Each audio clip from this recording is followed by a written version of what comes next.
Queria começar me apresentando. Meu nome é Guilherme Travasso, estou aqui com minha esposa Raíssa, Me reúno na casa de oração ali na Rua Buarque de Nazaré, em Itaperuna, e através do nosso irmão Hérito, estamos aqui para ensinar, para aprender juntos um pouquinho sobre as profecias bíblicas.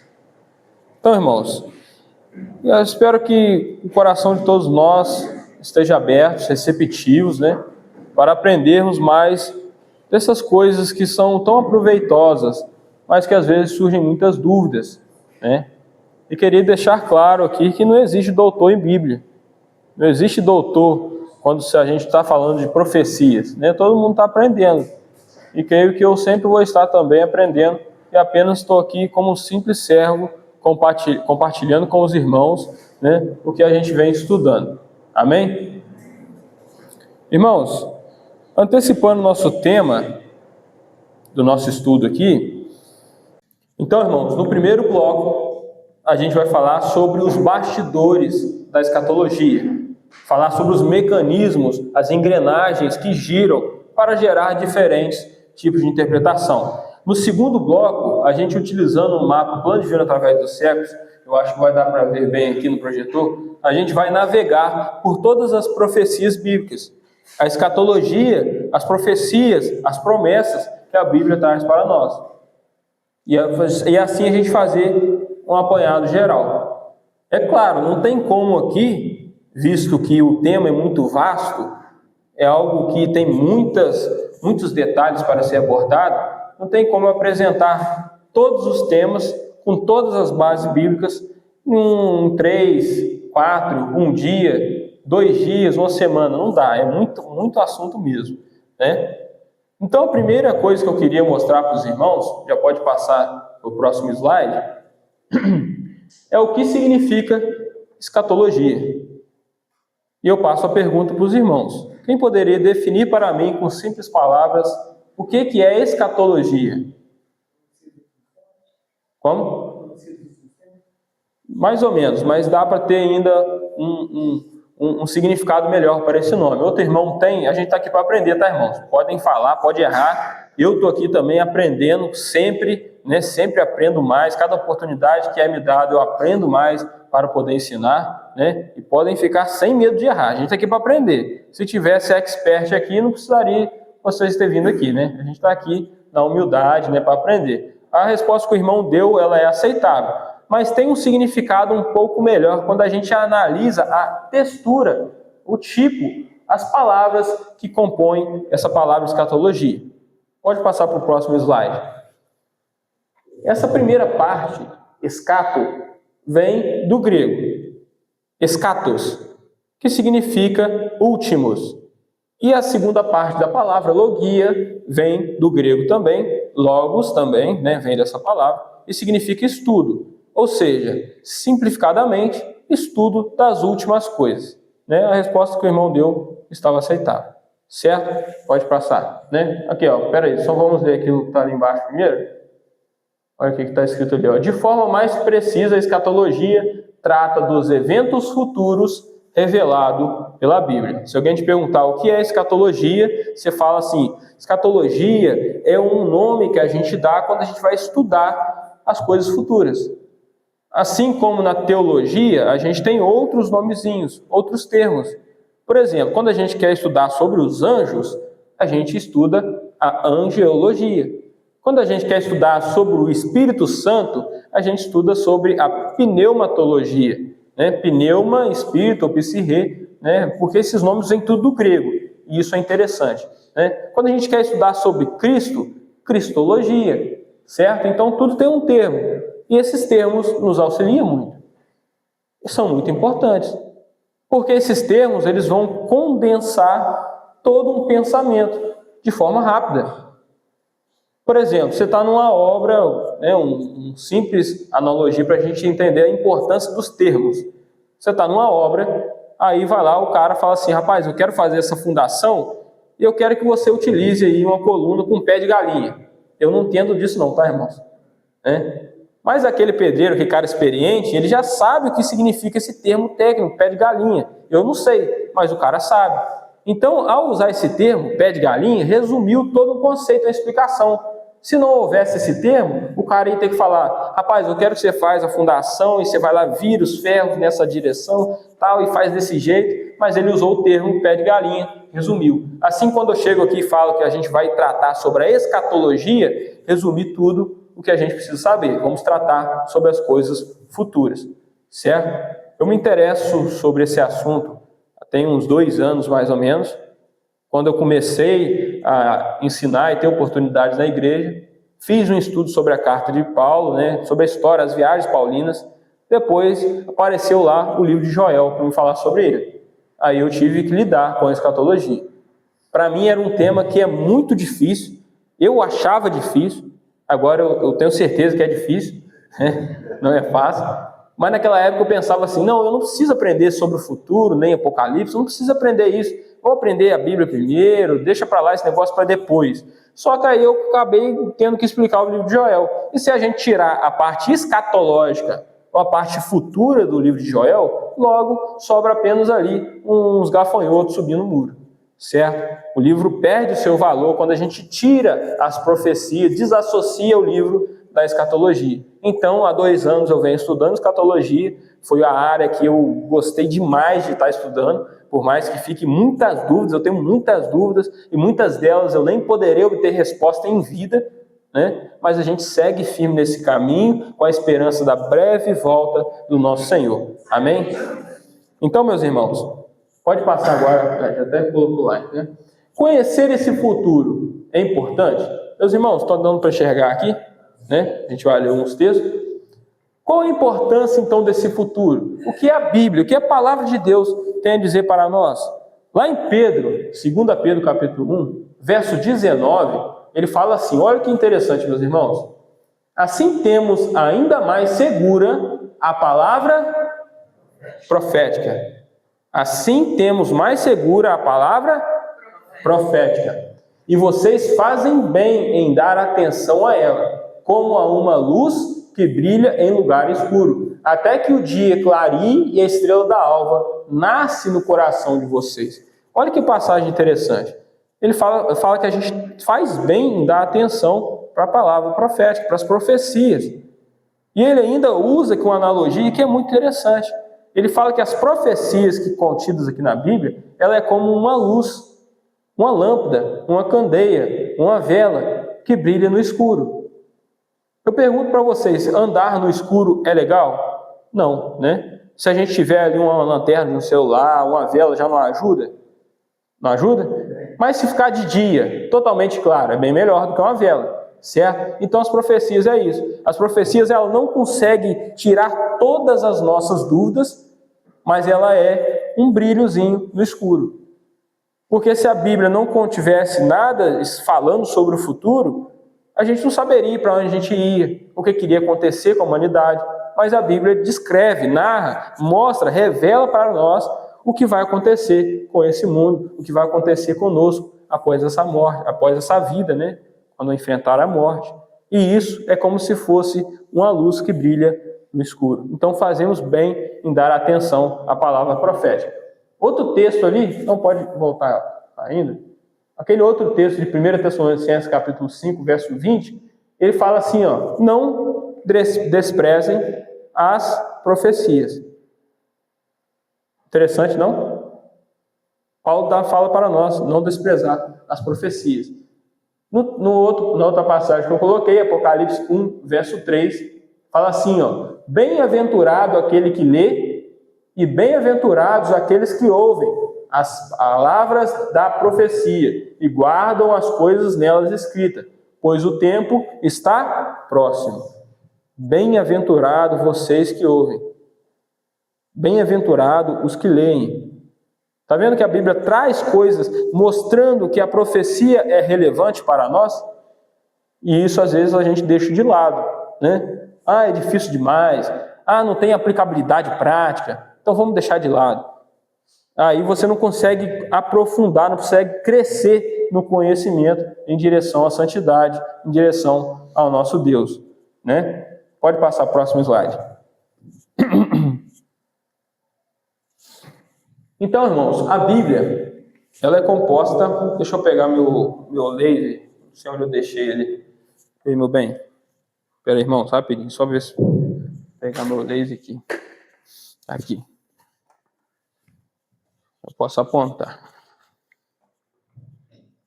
Aqui, irmãos, tem uma imagem de uma Bíblia. Vocês estão conseguindo ver? Na Bíblia, a gente tem 25% dela, ou seja, um quarto, composto de profecias, composto de escatologia. Ué, mas 25%? Onde que está todo esse futuro ali que eu leio a Bíblia direto e não encontro isso ali? Eu achei que a Bíblia só tinha escatologia no livro de Apocalipse, no último livro, aquele livro difícil de entender, mas na verdade não, irmãos. Existem passagens... Muito obrigado, meu irmão.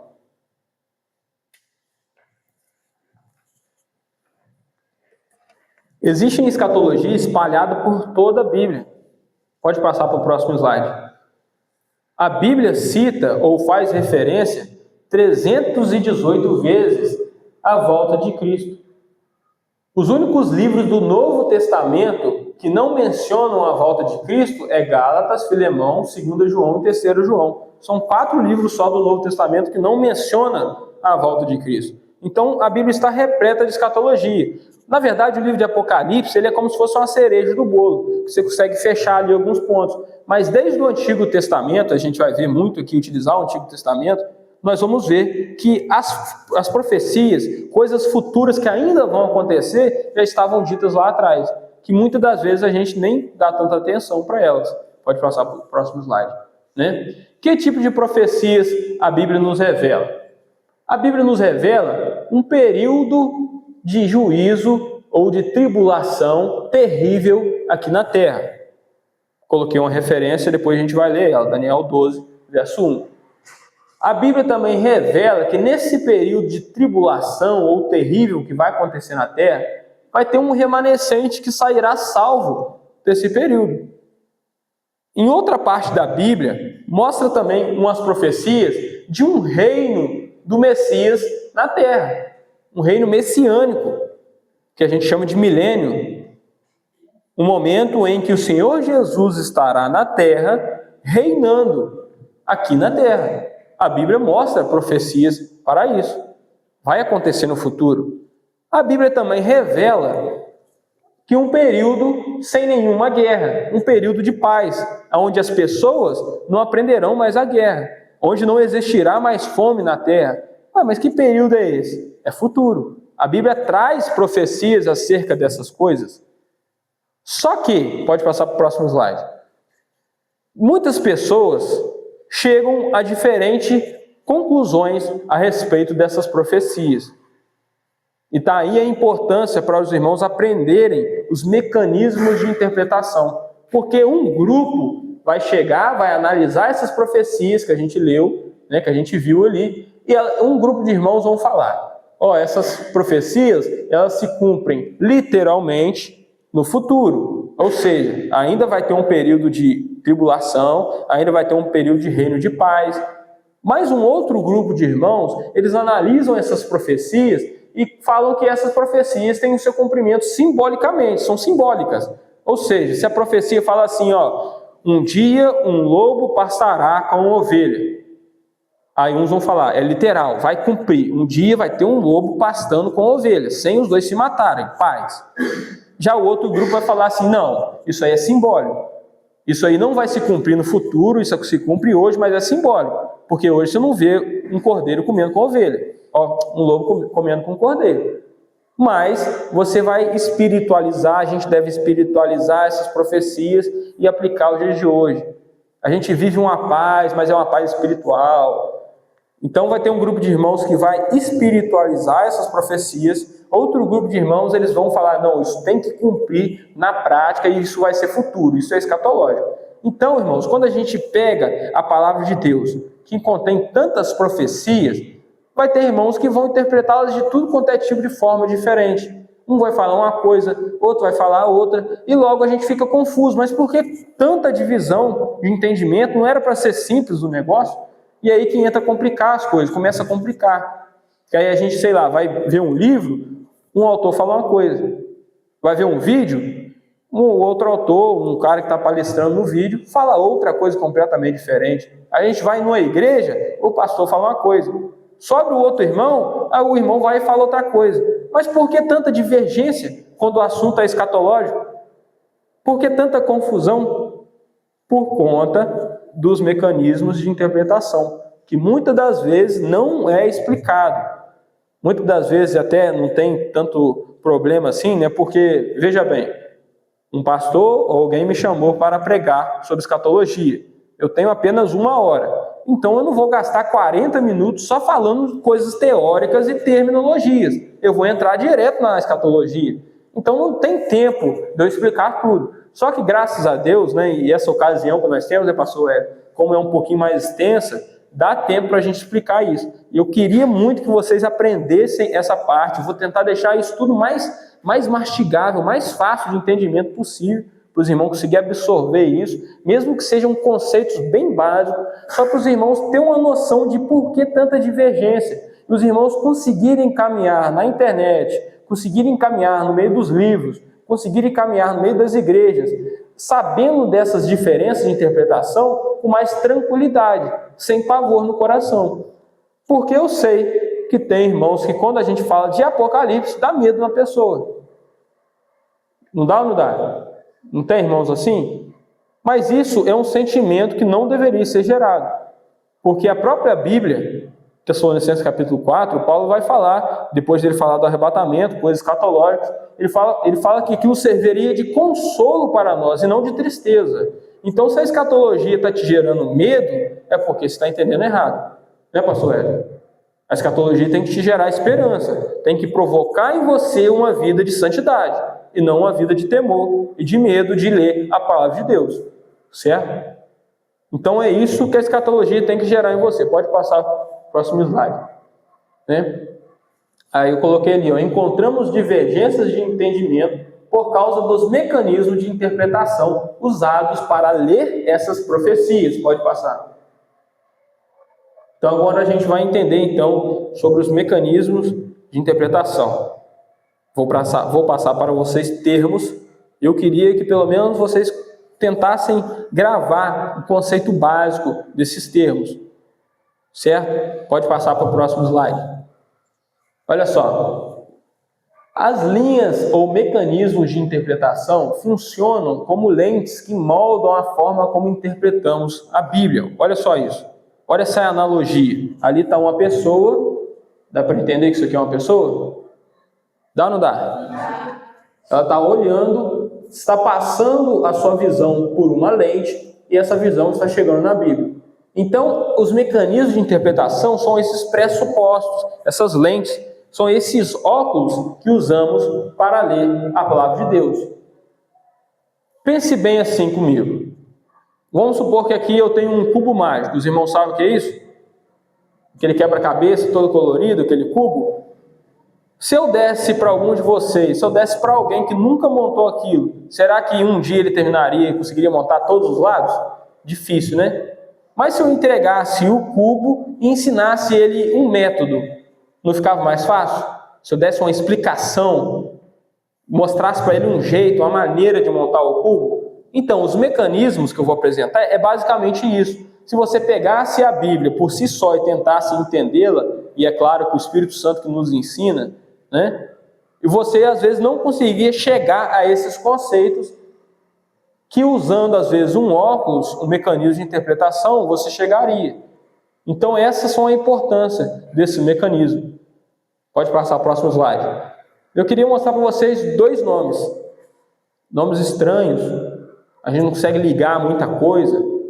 Nomes que às vezes até fica difícil de falar, né? Vai abrir um momentinho depois do final, antes do 5 minutinhos, porque às vezes alguém não quer anotar algo.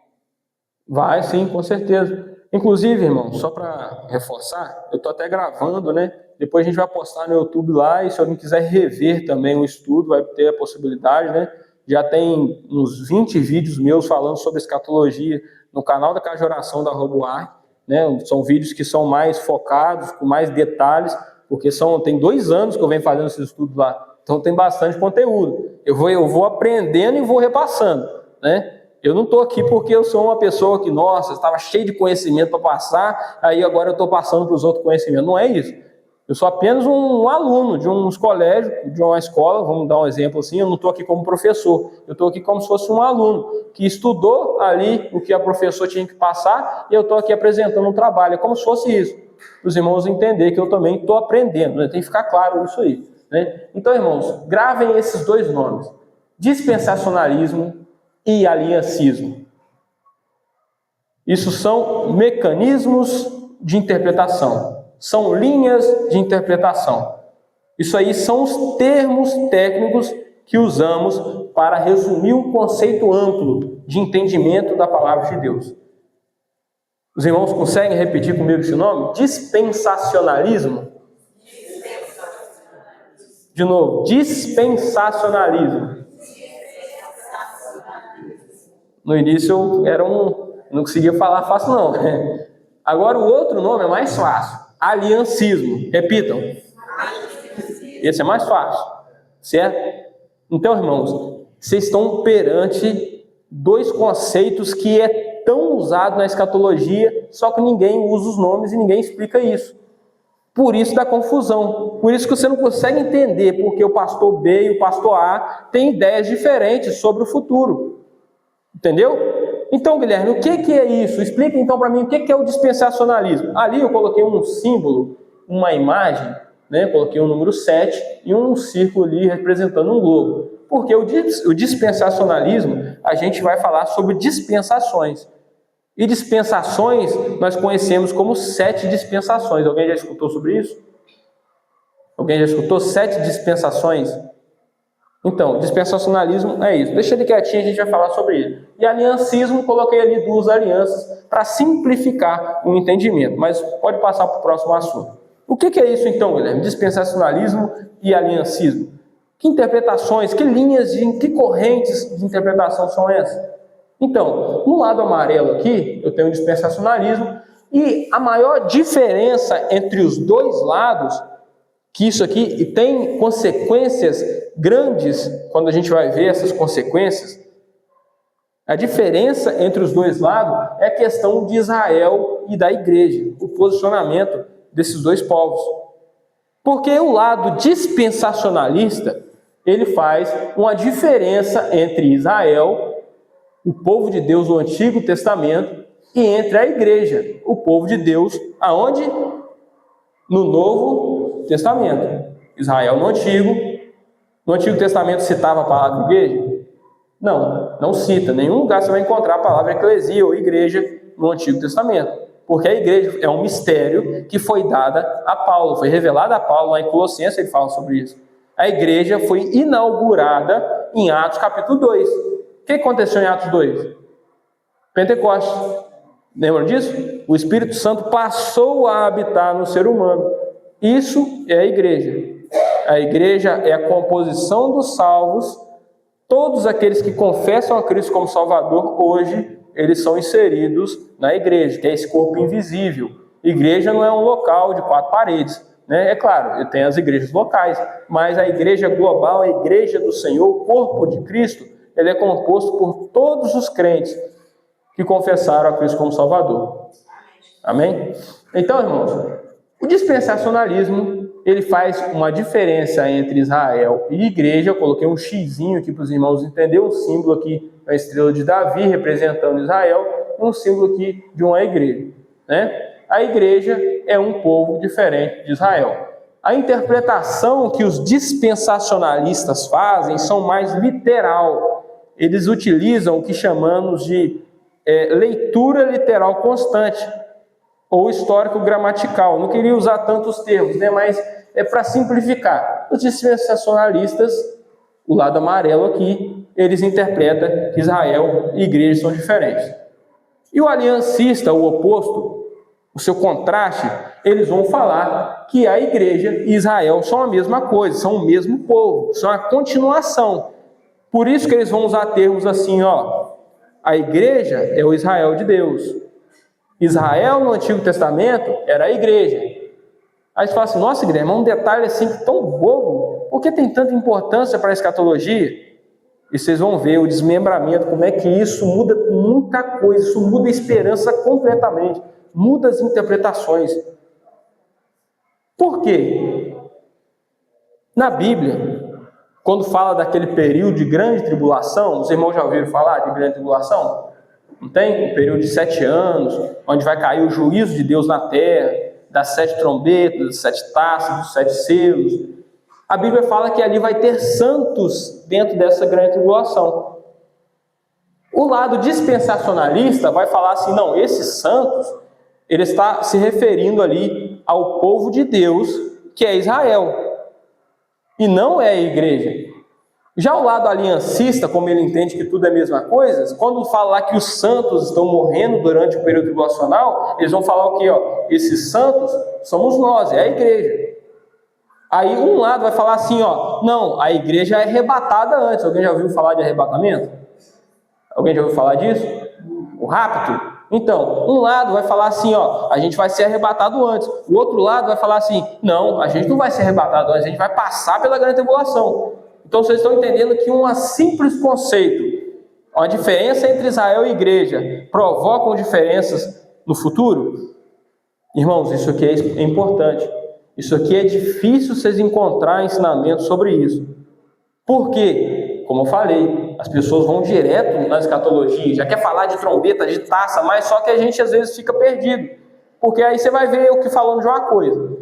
Aí depois vai em outra igreja, ou vai num vídeo, vai em alguém, e a pessoa fala outra coisa. Você não sabe por que dessa divergência. Você não sabe como se portar. E aí? O meu irmão aqui está falando que a gente vai passar pela grande tribulação. Mas o Guilherme, o pastor Hélio, falou que a gente vai ser arrebatado antes. E aí? Eu tenho que bater nesse irmão? Eu tenho que ignorar ele? Eu tenho que continuar sendo irmão dele? O que eu vou fazer? Então, irmãos, esse ensinamento teórico vai gerar em vocês atitudes na prática. E é por isso que eu estou apresentando nesse primeiro bloco.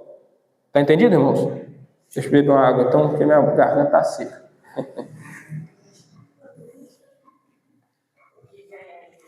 Sim. Qual é o lado mais coerente? Então, eu creio, e nós também, a gente não entende desses nomes às vezes, né? Mas nós somos dispensacionalistas, na maioria das vezes.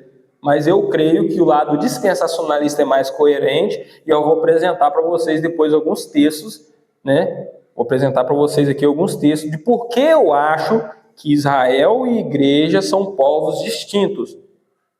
Tem planos diferentes. Por que eu acho que o remanescente, aquele povo israelita de sangue, por que eu acho que eles ainda têm um espaço na escatologia, tem um espaço nos planos de Deus, no futuro? Eu creio dessa forma. Eu sou dispensacionalista e vocês, os irmãos aqui, provavelmente também são. Porque é só perguntar para vocês: vocês creem que a igreja é arrebatada antes ou depois? Antes. Então, se para vocês é antes, então não tem como vocês serem aliancistas. Vocês são dispensacionalistas, por mais que vocês às vezes não conhecem o conceito, né? Não conhecem esse termo. Então, irmãos, olha que interessante. Guilherme, como é que você me prova, então? Não que está errado, por isso que eu vou apresentar qual deve ser a nossa postura perante aqueles que não concordam conosco. Eu vou apresentar para vocês alguns irmãos conhecidos que são do lado de lá, outros que são do lado de cá, e como a gente deve se portar. Entendeu? Algumas explicações bíblicas, não ali, mas em outros textos, vai ter uma divergência, talvez uma pregação, uma explicação, aí a gente vai ficar meio confuso, mas é por causa dessas duas linhas, talvez ele segue outra. Não, sim, eu entendi até assim, uma parte do que eu quero dizer, porque ele citou ali que há igrejas que a gente pode estar entrando nela e ver que o pastor vai de um jeito, o outro pastor pode vir, o pastor fazer outro. Quando você tem um conhecimento desses termos e dessas linhas de interpretação, eu não vejo problema. Mas se você não tem um conhecimento, a sua cabeça vai embolar por conta disso. Porque você vai chegar, por exemplo, você entrou aqui na igreja, eu estou falando sobre a escatologia, estou falando sobre o arrebatamento. Falei, meus irmãos, se preparem, santifiquem, porque a gente não sabe a hora que o Senhor vem, nós vamos ser arrebatados a qualquer momento. Aí você fica com isso na mente. Nossa, eu posso ser arrebatado a qualquer momento, eu tenho que me santificar. Só que depois você vai entrar em outra igreja, que o pregador vai estar falando, meus irmãos, fiquem firmes, a gente está prestes a enfrentar uma grande tribulação, e só depois o nosso Senhor vai vir, e a gente tem que ficar firme, mas a gente vai ficar firme ali durante a grande tribulação. Aí você vai pensar, ué, mas por que o cara falou que vai ser antes, o outro falou que vai descer depois? Em quem que eu vou acreditar? Então por isso que eu estou mostrando para vocês os bastidores. Essa questão de ser arrebatado ou não é um resultado do entendimento disso aqui. Irmãos, é muito mais profundo. Eu estou tentando passar da maneira mais simples, porque realmente o tempo é curto. A gente teria que ficar 1 ano, pelo menos, aí explicando isso, né? Para a gente entender bem isso. Porque, irmãos, vocês têm que entender, escatologia não é o que a gente começa a aprender quando a gente se converte. Isso é as coisas finais. A gente só vai aprender isso quando a gente já está amadurecido o suficiente para absorver esse ensino. E é por isso que o livro de Apocalipse, ele não é o primeiro livro da Bíblia, mas é o último. Não só porque foi escrito depois, mas também porque talvez o Senhor queria que você lesse toda a Bíblia para chegar em Apocalipse, entendendo o que está escrito ali. Entendeu, irmãos? Escatologia, diz um professor, que é a matéria mais difícil da teologia. Ele falou que é mais fácil você falar sobre dons espirituais, é muito fácil você falar sobre salvação, num certo sentido, mas agora escatologia bíblica é a parte mais difícil. Então, irmãos, não fiquem tranquilos se vocês não estiverem entendendo. Interrompa e pergunta, igual fizeram, né? Isso é muito bom, né? Uma professora minha falava, rapaz, o aluno que está interessado em aprender, ele pergunta. Então podem perguntar, podem interromper a hora que for necessário. Tá? Já se estiver cansado também e quiser ir embora, fique à vontade, né? Se eu estiver falando muita bobeira aqui, se não estiver se encontrando no estudo, pode ficar à vontade também, tá, irmãos?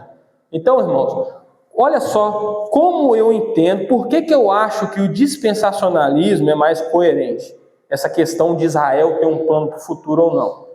Por conta dessas passagenzinhas aqui, pode passar para o próximo slide, né?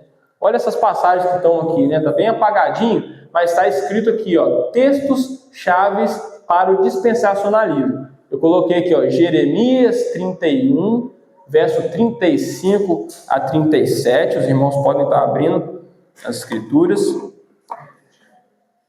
Jeremias capítulo 31, versos 35 a 37. Jeremias 31, um livro do Antigo Testamento, né? Os profetas maiores, no capítulo 31, versículo 35 a 37. 2 versículos. 3, né? 35 a 37. Colocou aqui, né? Você consegue colocar na versão Nova Almeida atualizada para a gente? Tem uma linguagem um pouco mais tranquila. A gente está tentando ser simples, né? Tem como? Vê se tem como, Everton. Se não tiver, a gente lê nessa aí mesmo. Mas se tiver a NAA, vai ser uma maravilha.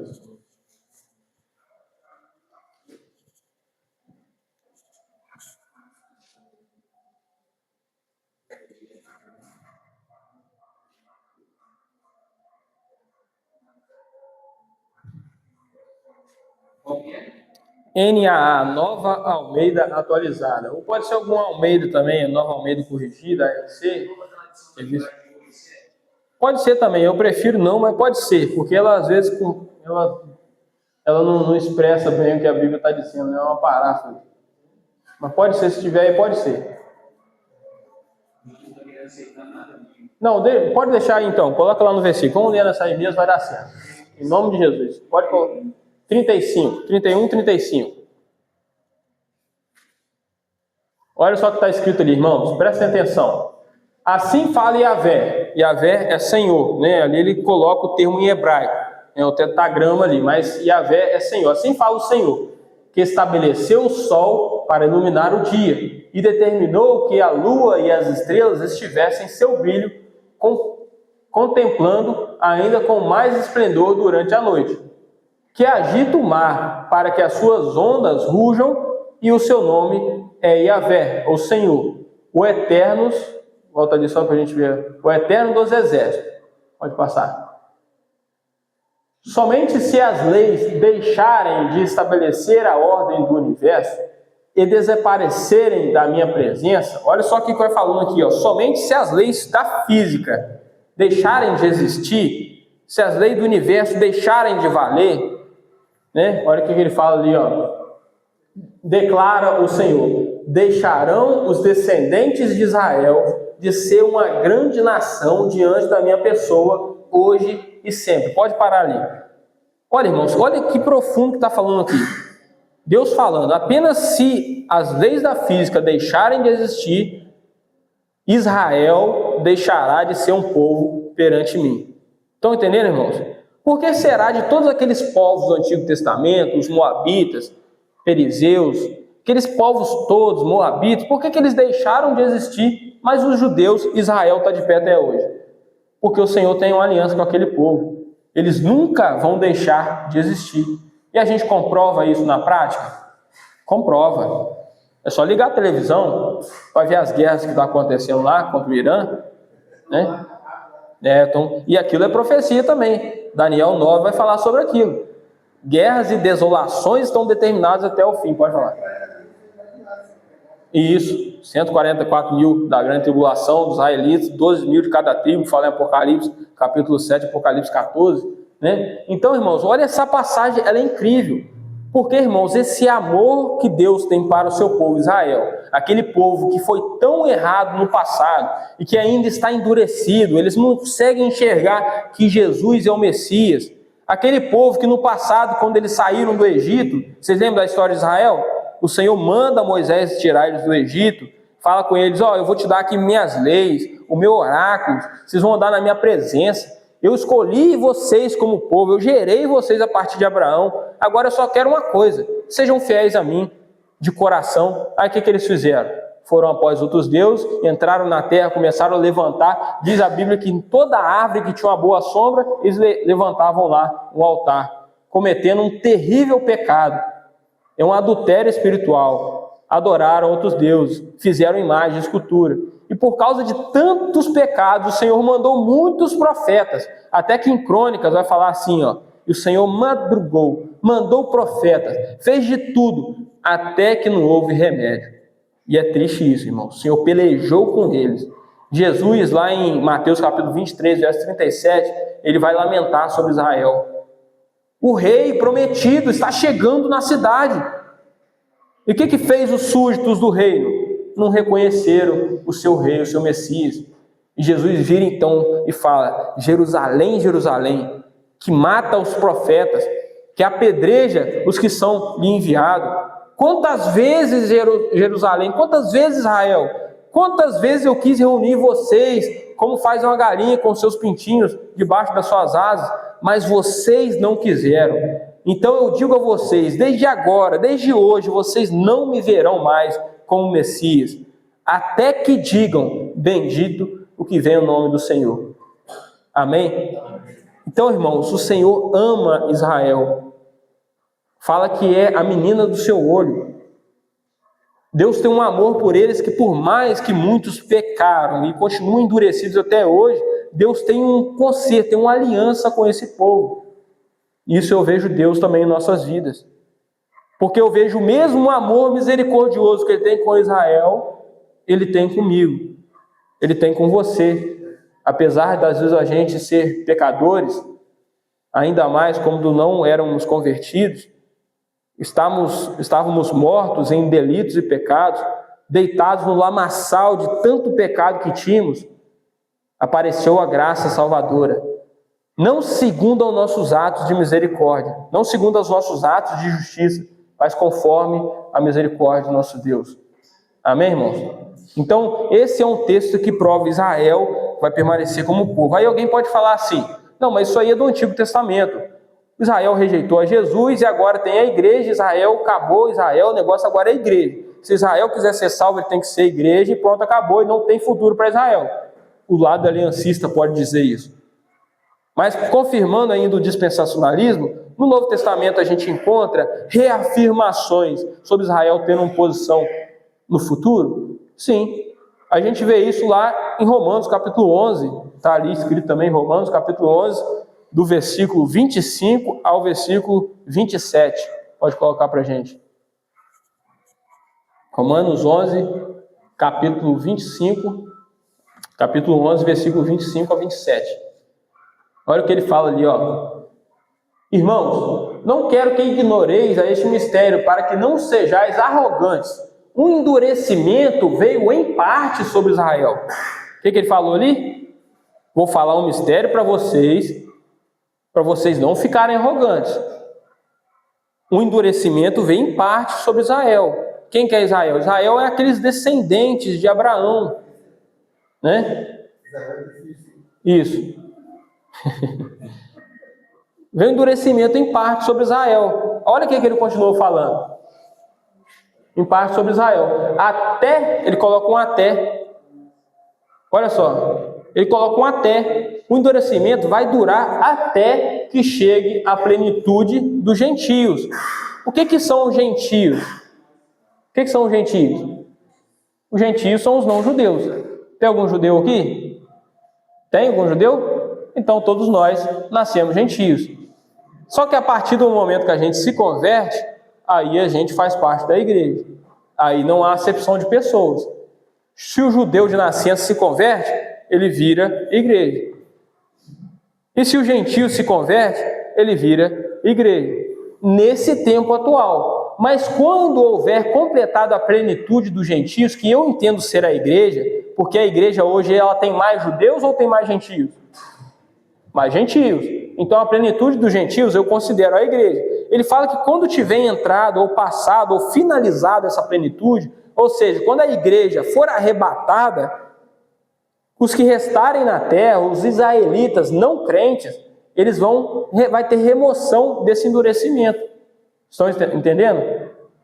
Por isso que Jesus fala lá, ó, vocês não me verão mais, até que digam bendito que vem o nome do Senhor. E quando que Israel, aquele povo de Deus, vão dizer bendito que vem o nome do Senhor? Durante o período da grande tribulação, que está onde? No futuro. Entendeu, irmãos? Então, irmãos, essa diferença entre aliancismo e dispensacionalismo é complicada, mas o principal ponto é essa questão de Israel e igreja. Dispensacionalismo, Israel e igreja são povos diferentes. Hoje, na dispensação da igreja, quem aceita Jesus, ele é salvo. Lá em Romanos vai falar isso, em Gálatas vai falar isso, né? Em Efésios capítulo 11 fala isso, né? Que o Senhor Jesus derrubou a parede de inimizade, fazendo de os dois povos uma humanidade ou um povo só, né? Mas no futuro, quando a igreja sair da terra, voltará aquele sistema de antes do Antigo Testamento. Porque hoje, quando a pessoa aceita o Espírito Santo, quando a pessoa aceita Cristo, o Espírito Santo faz morada nela ou não? Faz morada. Mas no Antigo Testamento, o Espírito Santo não vivia, não habitava dessa forma. Tanto que Jesus fala, ó, se eu não for, o Consolador de vocês não virá. O Espírito Santo no Antigo Testamento, ele não ficava dentro da pessoa, mas ele só vinha, fazia a pessoa fazer aquele trabalho que o Senhor promoveu para ele, e depois o Espírito Santo saía. Era externo. Por isso, depois do Pentecostes, o Espírito Santo passa a habitar na pessoa, a igreja. Mas por isso que Davi, ele roga no Salmo lá, falando, Senhor, eu te peço que não tire o teu Espírito de mim. Por quê? Ele estava vivendo num tempo que o Espírito ele vinha, fazia a obra necessária e saía. Hoje não, hoje se você creu com o Senhor, você é selado com o Espírito Santo. Efésios capítulo 1, versículo 13. Se você um dia confessou a Cristo como Salvador, você tem o Espírito Santo dentro de você permanentemente, é o seu penhor, é o que te dá garantia da salvação, é o que testifica com o seu Espírito que você é um filho de Deus, que você é um salvo. Amém, irmãos? Será que todos nós temos aqui o Espírito Santo? Amém, né? Então, irmãos, eu acho que o lado dispensacionalista, ele é o mais coerente. Aí nisso vai gerar outras coisas, outros nomes, outros termos. Pode passar para botar o slide para a gente? Até não li essa passagem, né, que virá o libertador de Sião, mas depois a gente pode às vezes voltar nela na outra parte. Pode voltar no slide lá.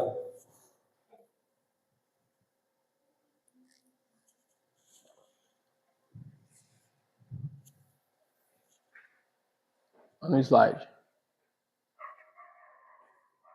Então, irmãos, o slide, pode botar no slide.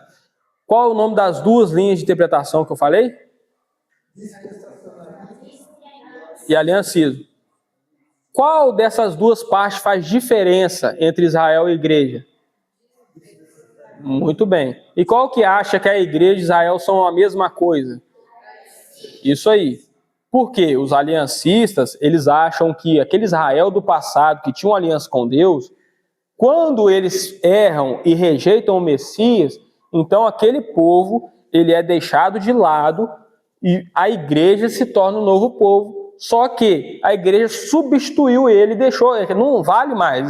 Deus não tem mais aliança com o seu povo terreno. Isso aí é o lado aliancista. Estão entendendo? Né? Aqui eu coloquei outras duas imagens, mas a gente não vai ver, outras nos passagens, a gente não vai ler. Atos capítulo 3, 19 a 21, também coloquei Atos capítulo 15, 13 a 16. Né?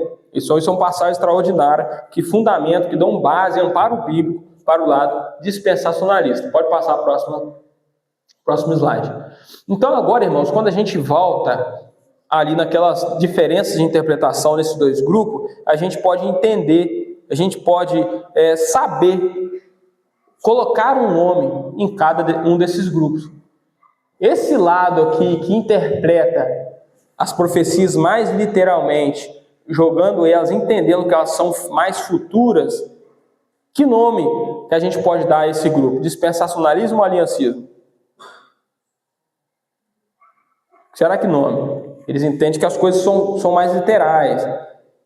Ele entende que as coisas são mais futuras. Leiam as profecias lá que falam sobre o Cordeiro, lá em Isaías 65, lá em Isaías 32, Isaías 11, que falam de paz na terra, que falam de um rei messiânico. Esse lado aqui interpreta como futuro, porque eles entendem que Israel é diferente de igreja. Então esse lado aqui é qual o grupo? Isso aí. E o lado de cá, que eles acham que as profecias estão se cumprindo hoje de forma alegorizada, de forma espiritual. São os aliancistas, né? O lado de cá. Isso aí. Pode passar o outro slide, né?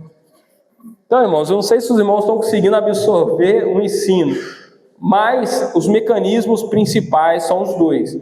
Existem aqueles irmãos que não são nenhum nem outro? Existem, mas a maioria está nos dois lados. Certo? Pode passar para o próximo slide. Um pouquinho de cada lado, né? Vai virando um Frankenstein, monta um pouquinho de cada um. Então, irmãos, agora a gente pode entender essas profecias. Porque se a gente já se definiu como dispensacionalista, a gente já faz diferença entre Israel e igreja. Se está escrito lá, Israel passará por isso, e a gente entende isso literal. Se está escrito, Israel passará pela grande tribulação, o que a gente entende então? Que Israel passará pela grande tribulação. E se falar que é a igreja, então é a igreja, não é Israel. Então a gente faz essa diferença, o que está escrito a gente entende. Entendeu? Só que o lado aliancista, quando eles vê lá, você falou dos 144 mil, né? Lá fala que são israelitas. Fala que são 12 mil de cada tribo. Aí nós falamos assim, não, são israelitas. Nós entendemos literalmente, são israelitas. O lado aliancista vai falar, não, isso aí representa a igreja. Esse 144 mil é um número simbólico, não tem nada a ver com israelita. Né? É mais ou menos assim que é a explicação. Entendeu? Por isso que esse lado aliancista, eles vão entender que nós vamos passar pela grande tribulação. Vão entender que nós vamos ver o anticristo, que a gente vai ver aí a marca da besta. Só que nosso lado dispensacionalista, que nós fazemos essa diferença, nós entendemos que quem que é o povo que vai ser tratado no período tribulacional será o povo de Israel, e não a igreja. Estão entendendo já a diferença entre um e outro? Certo? Então, aqui, quando a gente fala ali em Daniel capítulo 1, Daniel capítulo 12, verso 1, que fala desse período, né? Pode colocar para a gente ler rapidinho. Daniel capítulo 12, verso 1.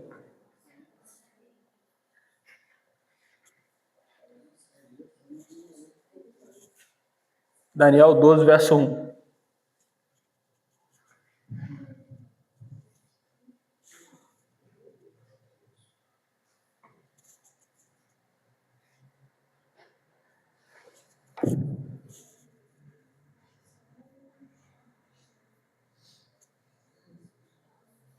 Pode voltar no slide? Vou ler aqui e os irmãos prestem atenção.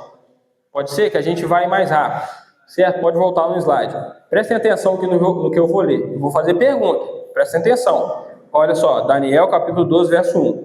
Neste tempo se levantará Miguel, o grande príncipe e defensor dos filhos do povo de Deus, e haverá um tempo de angústia, como nunca houve desde que existem as nações. Então está falando que nesse tempo de tribulação vai haver um tempo de angústia, igual nunca houve. Houve muita guerra no mundo, houve muita morte, houve muita tortura, então tem um tempo pior do que esse que vai acontecer. Então ele está se referindo a isso, né? Ele fala aqui, desde que existem as nações, é um tempo muito ruim, mas naquele tempo o povo de Deus será salvo, todo aquele que for achado inscrito no livro. E se eu perguntar para vocês quem que é o povo de Deus no contexto de Daniel, visando que a igreja não existia nesse momento, o povo de Deus era Israel. Quem que é o povo de Daniel? Israel, ele era israelita, né? A gente vê isso em Daniel 9, nas 70 semanas, né?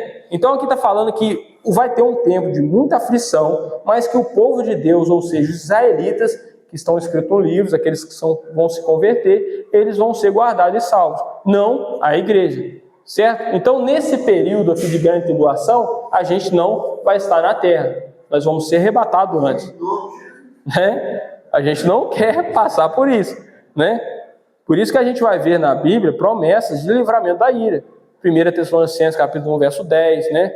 O que nos aguarda não é a ira do Senhor, e sim uma salvação, né? Apocalipse 3, verso 10 fala que assim como vocês guardaram a palavra da minha perseverança, eu vos guardarei da ira vindoura. São promessas que nós aplicamos a nós para afirmar que nós não vamos estar aqui no período da grande tribulação. Faz sentido, irmãos? Os alunos bastante falar realmente que o Senhor buscará a sua igreja. Isso aí, né? Nós cremos nisso. Essa é a nossa crença, né? A gente vai falar um pouquinho mais sobre isso. Quando ali a gente tem profecias falando do remanescente sendo salvo, né? Coloquei Jeremias capítulo 3, verso 7, nós vemos que esse remanescente será Israel. Olha só o que diz lá, que grande é aquele dia, e não há outro semelhante. Estão lembrados dessa frase? Não há outro dia igual, não há outro período semelhante, é um dia de muita angústia, muita tribulação. O Senhor Jesus Cristo falou, né, que é uma tribulação que nunca houve, desde que há mundo e nunca haverá igual, né? Então ele fala aqui, é tempo de angústia para Jacó. Pelo contexto, nós entendemos que Jacó é o pai, é o patriarca do povo de Israel, e simboliza Israel. Então é um tempo de angústia para a igreja ou para Israel? Para Israel. É um tempo de angústia para Jacó. Um dos propósitos da grande tribulação é purificar a nação israelita. Eles vão reconhecer ali o Senhor como Messias. Então, olha só o que ele continua falando. Mas ele, se referindo a Jacó, se referindo ao povo de Israel, será salvo dela. Estão entendendo? Estão vendo a profecia desse remanescente que será salvo? Para o dispensacionalista, está se referindo a Israel. Para os aliancistas, está se referindo à igreja. Entendeu? Vocês estão conseguindo compreender os mecanismos, as diferenças? Então, meus irmãos, tem algumas igrejas que elas são professadamente aliancistas. Qual igreja? A igreja presbiteriana, por exemplo. Eu não estou aqui falando que nenhum irmão deve ver ou deve se afastar nada disso, né? É por isso que a gente está entendendo as linhas de interpretação, né? São irmãos que são realmente nossos irmãos, devemos respeitá-los, eles vão ser salvos, porque essas questões de interpretação não interferem em salvação, não é heresia se eles pensam diferente da gente, certo? A gente vai continuar respeitando, mas tem outras igrejas que são professadamente dispensacionalistas. Assembleia de Deus, por exemplo, né? Você nunca vai ouvir falar de arrebatamento antes da grande tribulação na igreja presbiteriana, entendeu? Mas, ao contrário, na igreja Assembleia de Deus, você vai ouvir falar sobre o arrebatamento antes. A casa de oração é dispensacionalista, ou muitas outras igrejas, as batistas geralmente são dispensacionalistas, né? Mas tem outras igrejas de cunho reformado que são aliancistas, ou crê que a igreja substituiu Israel. Estão compreendendo um pouquinho, irmãos, o que a gente está explicando aqui? né? Eu sei que parece às vezes um pouco cansativo, mas realmente, irmãos, esse é um tema que às vezes é complicado. Mas ele é fundamental para os irmãos entenderem essas diferenças de entendimento das profecias, certo? Então, na Bíblia ali, profetiza também um reino do Messias na terra. Olha só o que Zacarias vai falar. Zacarias, verso 9, capítulo 9, verso 10. Ele anunciará paz às nações, se referindo ao Messias, ao Jesus, né? Antes aqui ele fala sobre aquele que vai entrar montado, seu rei vem sobre ti montado numa jumentinha, né? No verso 9, fala que esse Jesus anunciará paz às nações. Jesus já fez isso? Já anunciou paz às nações? Já? Sim. Até aqui sim, vamos supor que sim. Mas olha o que ele continua falando. O seu domínio se estenderá de mar a mar, desde o Eufrates até os confins da terra. O reino de Jesus hoje, ele está localizado lá entre Eufrates e até entre de mar a mar? Está hoje? Não, não está hoje.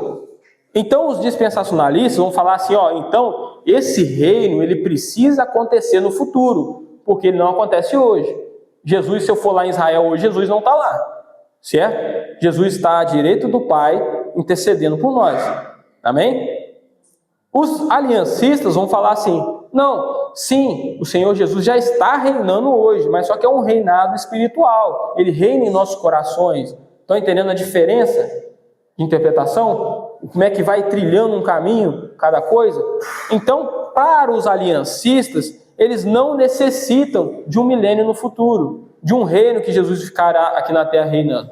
Então os aliancistas, eles vão falar assim, rapaz, não tem esse negócio de milênio, não tem esse negócio de reino milenar. Jesus voltou, a eternidade e acabou. Mas nós não, nós dispensacionalistas vamos falar assim, não, quando Jesus voltar, arrebatou sua igreja, iniciou a grande tribulação, depois ele volta em poder e grande glória, para estabelecer o reino na terra, que vai durar 1000 anos, e depois desses 1000 anos, aí que vem o julgamento, o juízo final, e depois do juízo final que a terra é destruída, e depois que a terra é destruída, que vem então a eternidade. Então você está vendo que uma interpretação de uma entre outras, só porque uma interpreta que Israel é uma coisa e a igreja é outra, arruma toda essa divergência no futuro. Estão compreendendo, irmãos? Então, é basicamente isso. Nós entendemos que um dia o Senhor Jesus irá reinar na terra. Nós entendemos que um dia, quando ele estiver aqui, a paz será tão grande que as pessoas não vão querer matar umas às outras, como acontece hoje. Né? Não vai ter gente pobre. Tem pessoas que acreditam que nós já estamos vivendo esse milênio, onde Deus já está reinando neste milênio hoje. Isso.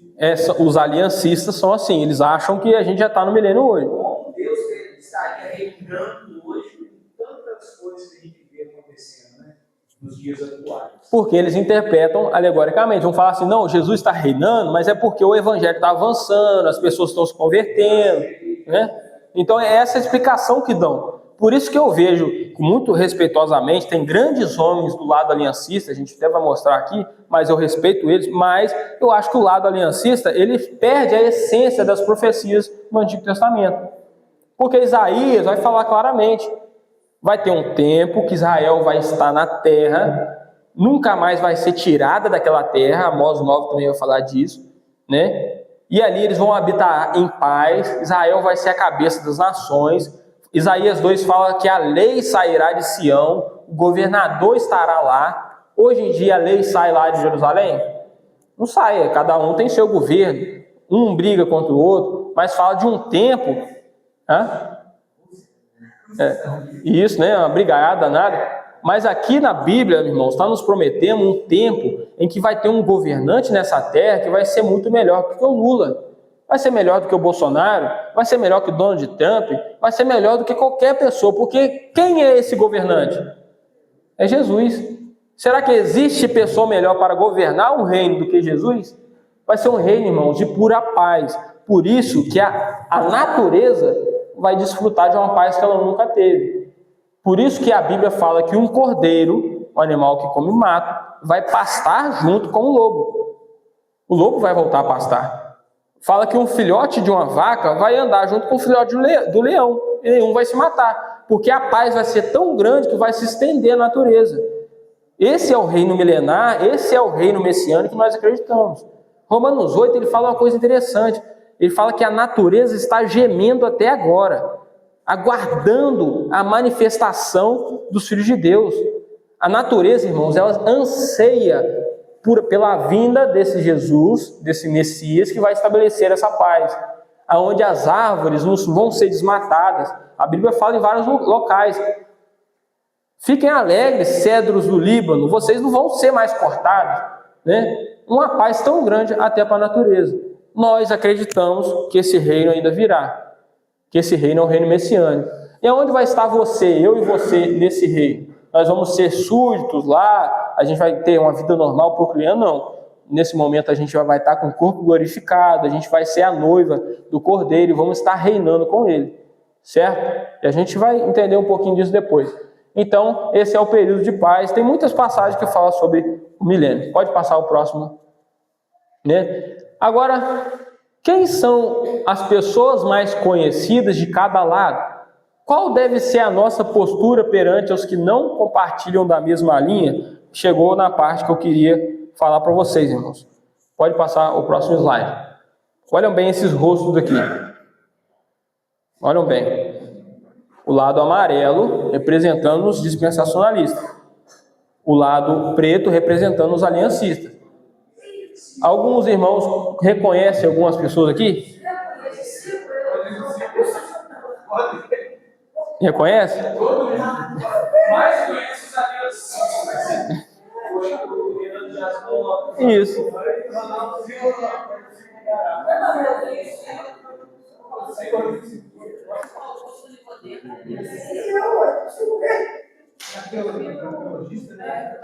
Então, irmãos, prestem atenção.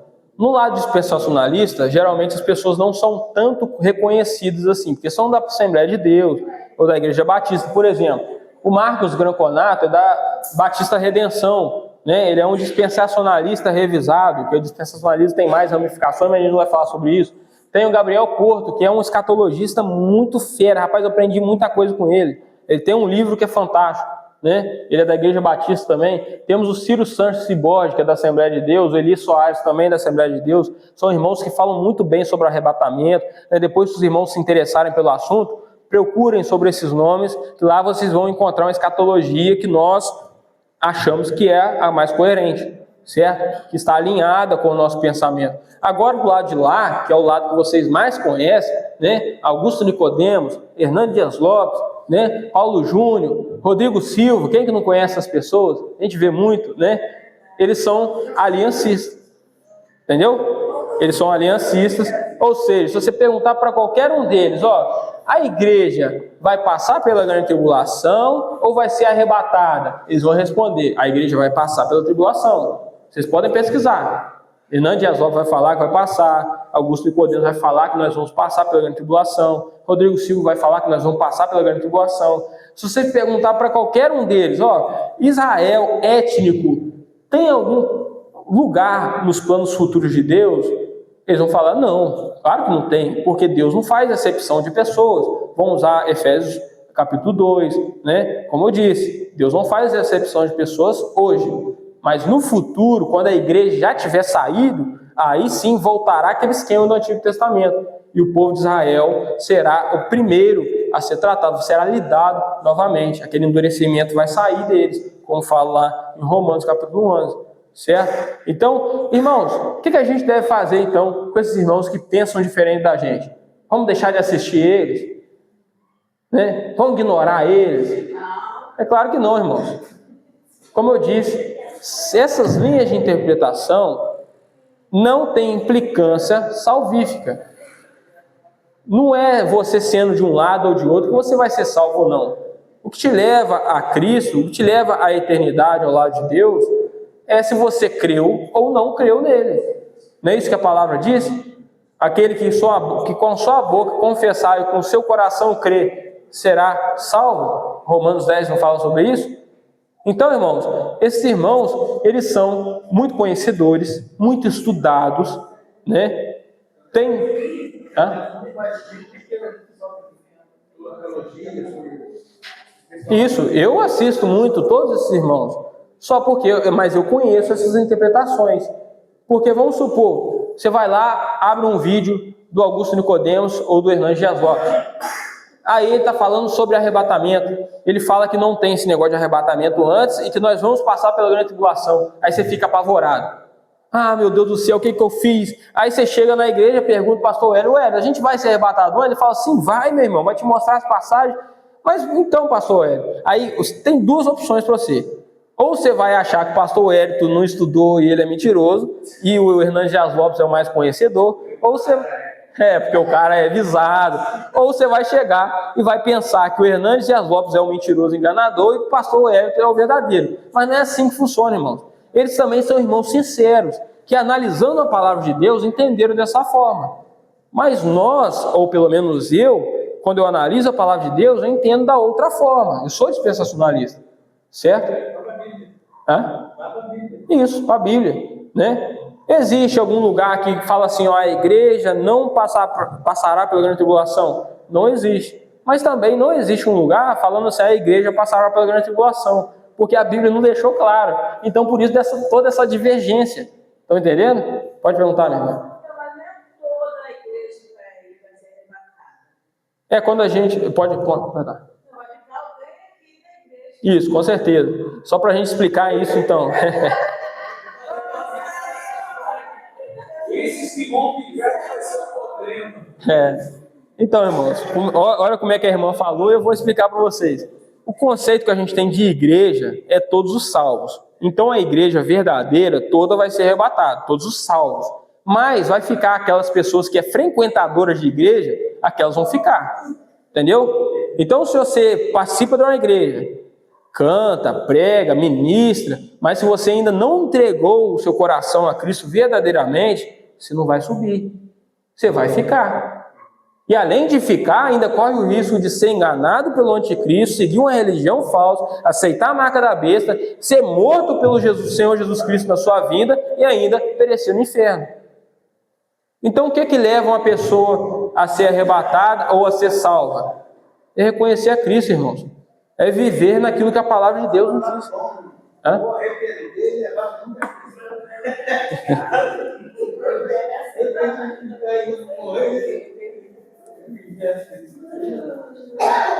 Então, irmãos, nessa postura que a gente deve ter com esses irmãos, né, eu comunico facilmente com o irmão que é aliancista, com o irmão que pensa diferente de mim, porque eu entendo que essas questões escatológicas ficam num campo da secular, certo? Mas agora, se vier um irmão falando que Jesus não vai voltar, aí já é um problema. Aí você deve se afastar, sim. Se vier um irmão falando aí que Jesus não é Deus, falando que Jesus não ressuscitou em carne, aí, meu amigo, descarta. Entendeu? Mas agora, se você vem um irmão aliancista, que pensa que a igreja vai passar pela grande tribulação, você vai continuar sendo irmão dele, continuar tendo comunhão com ele, porque essas questões são secundárias. Porque qual que é o ponto principal entre os dois? O que é o ponto pacífico que os dois lados acreditam? É que o Senhor Jesus Cristo vai voltar. É que a gente vai viver a eternidade com Ele. É que a salvação é pela fé. Esse é o ponto pacífico. São os pontos que nós temos em comum. E o que é mais importante? O momento em que Jesus volta? Ou se Jesus vai voltar ou não? Né? O mais importante é a gente entender que um dia o Senhor Jesus Cristo virá. Ele nos prometeu isso. João 14 fala: quando eu for, vou preparar o lugar. E se eu for preparar lugar, eu virei outra vez e levarei vocês comigo. Para onde eu for, vocês estarão juntos. Amém, irmãos? Essas são as esperanças, irmãos, que a gente tem. São as promessas que nós temos. Essas esperanças de um dia estar com Cristo, ela tem que nos mover hoje para ser uma boa pessoa hoje, para viver em santidade hoje. Pedro vai falar sobre isso, né? Nós somos salvos. Parou aqui. Parou. Som. Aí, mal contado. Nós somos salvos e renovados para uma viva esperança. Pedro vai falar. Então essas coisas que a Bíblia fala sobre arrebatamento, sobre grande tribulação, a gente tem que entender bem isso para que isso gere esperança em nós e gere uma vida de santidade. Estão entendendo? Ah, mas eu vou chegar em casa, minha mulher vai falar bravo comigo, vou estar com vontade de enfiar a mão na cara dela, e aí? Esse negócio de conhecer esse Jesus em antes ou depois vai fazer eu mudar alguma coisa? Vai ter alguma praticidade para a minha vida? É claro que tem, meu irmão. Vigiem, santifiquem-se, porque vocês não sabem a hora que o Senhor de vocês vem. Esforcem-se para quando o nosso Senhor voltar, quando Ele vir, vocês não sejam achados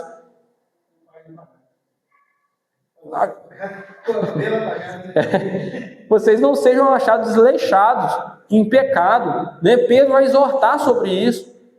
Não é isso que Pedro vai falar? Pedro fala sobre isso. Se esforcem para quando a vinda do Senhor Jesus acontecer, vocês sejam encontrados em paz com Ele. Certo? Então tem que gerar coisas práticas. Então, uma passagem para a gente saber qual a postura que nós devemos ter perante esses irmãos que pensam diferente, a gente deve buscar a paz. Olha só que Efésios 4 vai falar.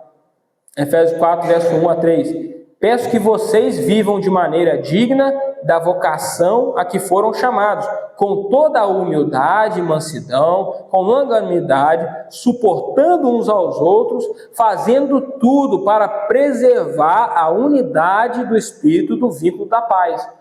Nós devemos fazer de tudo, irmão, para manter a comunhão. Ah, mas esse irmão aí está falando que a gente vai ser arrebatado depois, que a gente vai passar por uma tribulação. Irmãos, não coloquem barreiras aonde não deve existir.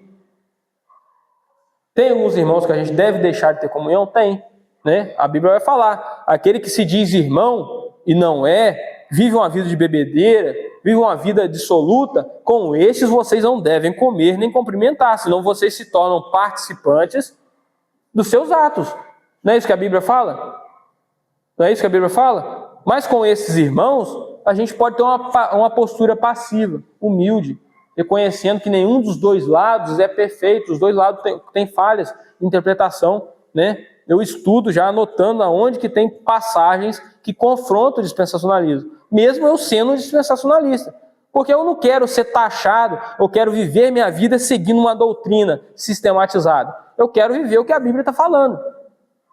Mesmo a doutrina que eu sigo, ou a linha de interpretação que eu sigo, afirmando aquilo ou não. Irmãos, estão compreendendo? Som. Boa tarde de novo. Alô, som. Eu acho que parou, hein? É o free. Acabou com...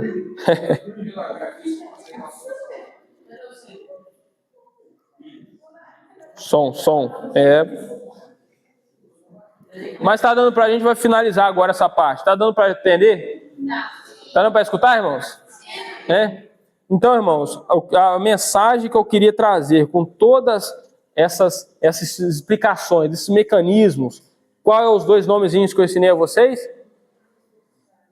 Qual? E aliancismo. Dispensacionalismo e aliancismo. Certo? E olha essa frase que agora a gente vai encerrar com ela. É uma frase que é atribuída a Agostinho de Hipona. Ele diz assim, ó: no essencial, unidade.